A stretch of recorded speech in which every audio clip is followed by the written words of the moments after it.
The world went silent overnight. No voices, no movement, just you, walking through a dead town collecting what's left behind, until a stranger crashes into your quiet life, and suddenly, being alone isn't the threat anymore. The film opens in a dead, silent town. Roads are empty, storefronts shut, and not a single sign of life remains. Elle, who appears to be the only survivor of whatever wiped everyone out, pries open the door of an abandoned house and slips inside. He collects a few essentials including batteries, then drifts room to room until he notices a framed family photo. He pockets it, steps back outside, and marks a large X on the door to show the place has been cleared. He gets into his truck and drives until he reaches the town library. Inside, he returns books he gathered from the previous home to their proper shelf. Morning comes, and Dell studies a large map spread across a table. He marks a few more homes he hasn't checked yet, then heads out again. The next place he enters contains 2 bodies. He wraps them up, tidies the rooms, removes trash, and collects another family photo to add to his growing archive. Before leaving, he siphons fuel from the car parked in the garage, then loads both bodies into his truck and drives to a cemetery. There, Dell drags each corpse across a field lined with freshly dug graves. He drops one body into an empty hole, then shovels dirt back over it. When he's finished, he heads to a nearby lake to fish. That night he cooks his catch, eats alone, and ends his day by watching an old movie before going to sleep. Suddenly, an explosion of sound wakes him. Dell bolts upright, startled,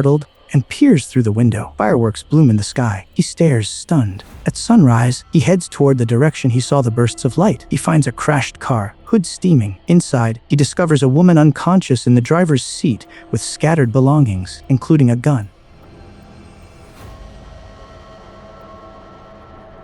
Dell carries her back to town. Later, the woman Grace wakes up in a bedroom, a bandage around her head. Disoriented, she tries the doorknob, but it's locked. She calls out until Dell responds from the other side. He asks if she knows of any other survivors. She says no, then demands he open the door. Dell hesitates, unsure if he wants her to see him, but eventually unlocks it. As he starts to leave, Grace steps out and sees him fully for the first time. Dell immediately walks away. Grace chases after him, confused and irritated. She asks why the town doesn't smell like death. Dell explains he's buried every corpse. He hands her keys to a functional car and tells her she should go. She studies him, confused by his coldness, but he keeps walking. She calls after him. She doesn't want to leave. She wants to stay. She questions how he can bear being alone in this dead world. Dell dismisses her, wishes her luck, and walks off.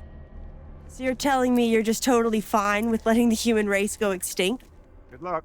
Dell spends the afternoon fishing when Grace appears again. He's clearly not thrilled to see her, but she sits nearby anyway. Later, she offers to help with his task. He ignores her. That night, she joins him in the library. They eat together as she asks question after question. Dell answers only the basics. He worked here before the world ended. He was asleep when everyone died. And no, he never cared much for people even when they were alive. Hearing that, she says she'll leave in the morning. Outside, sitting in her car, Grace vents her frustration and suddenly shouts into the empty street. Before she can start the engine, Dell quietly offers a compromise. She can stay for a trial period. Grace brightens instantly. They settle into an uneasy routine until one day, Dell notices Grace biking toward an unfamiliar part of town. He follows her and finds her at another house. She says she just wanted to help bury the bodies and clean the place. Dell objects. This is his system, but her expression softens him, and he lets her assist. He explains how he strips batteries from appliances, removes trash, and recovers any library books the residents borrowed. With her help, they find the missing book. Together, they bring the body to the cemetery. Dell immediately moves to cover the grave, but Grace stops him, asking if he isn't going to say anything. She insists they hold their breath for 10 seconds as a gesture of respect. Dell reluctantly agrees, and the two stand quietly over the grave. They continue scavenging afterward. Grace is cheerful during the ride back to the library. When Dell steps out again, she wanders upstairs and finds something he's been hiding: rows of laptops and carefully preserved photos of every person in town. She hurriedly puts everything back before he returns. Later, she bikes to another house and finds a dog hiding inside. Shocked, she carries it back to the library. Dell is annoyed but eventually allows it to stay. Grace joins him fishing again, and that night he cooks their 2 catches. They share a surprisingly warm conversation about a goldfish. The next morning, Grace lifts her hair while looking in a mirror, revealing a thin red stitch line at the back of her neck. She stares at it for a moment, then lets her hair fall.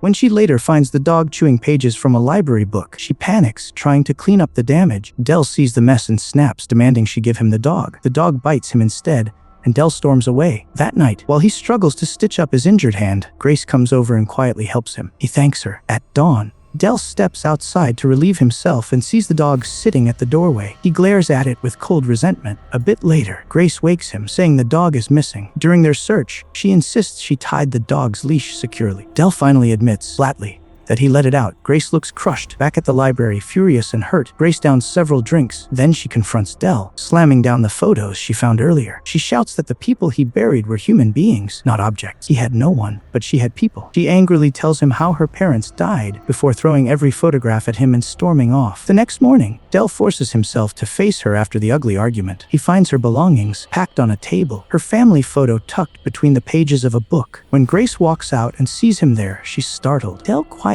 tells her he wants to show her something. He leads her to a greenhouse filled with tended plants, one of the few places in town that feels alive. He admits he could use her help clearing another body if she still wants to help. Grace softens, remorse flickering across her face. The following day, they resume working together, cleaning houses, burying bodies, restoring order to the empty town. They rig a solar panel for stable power and set up walkie-talkies to keep track of each other while they work separately. Later, Grace gets ready to head out again. She lifts her hair for a moment, revealing that same red stitch mark on her neck, then quickly drops it and leaves on her bike. She reaches another house and radios Del the address. Inside, she prepares to clean up until Del arrives, confused and uneasy. She tells him the house wasn't on the map. Del's voice shifts. He says she isn't supposed to be in this one. She realizes this place meant something to him. Despite his hesitation, they clean the house together and bury the body behind it. As they walk away, Grace turns to him and says she has something to tell him. Instead, she leans in and kisses him. Del freezes, then kisses her back. They return to her place, and the two finally allow themselves to be close. The next morning,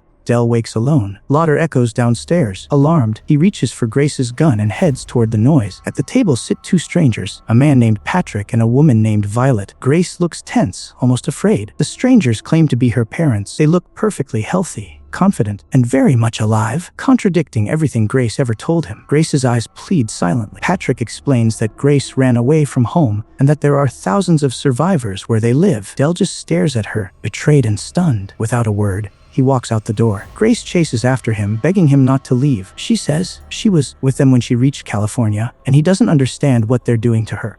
Del refuses to listen and drives off. Will! I feel so sad for you.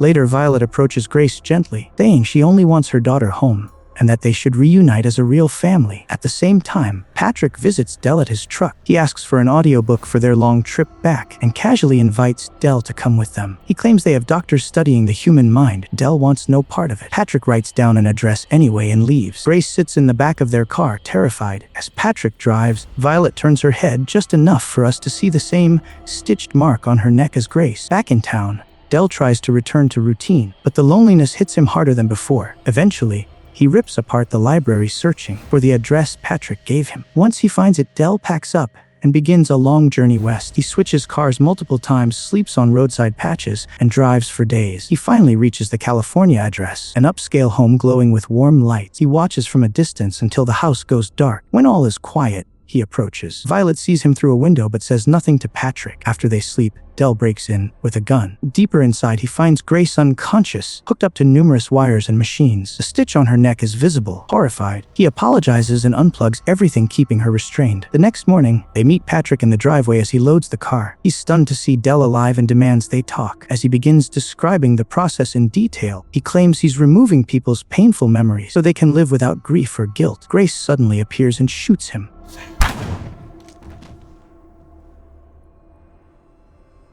Patrick drops dead instantly. Del is shocked, but before they can move, Violet comes running out. She quietly says she once had a daughter too, then wanders away broken. Grace joins Del at the car, holding a small goldfish bowl. Del starts the engine. They pull away as residents watch silently from their lawns. After a long stretch of road, Grace apologizes for killing Patrick. Del only shakes his head and says he doesn't mind. He hits a button. The car's roof folds back, and wind rushes in. Del lets out the smallest smile as they drive toward whatever future they can make on their own.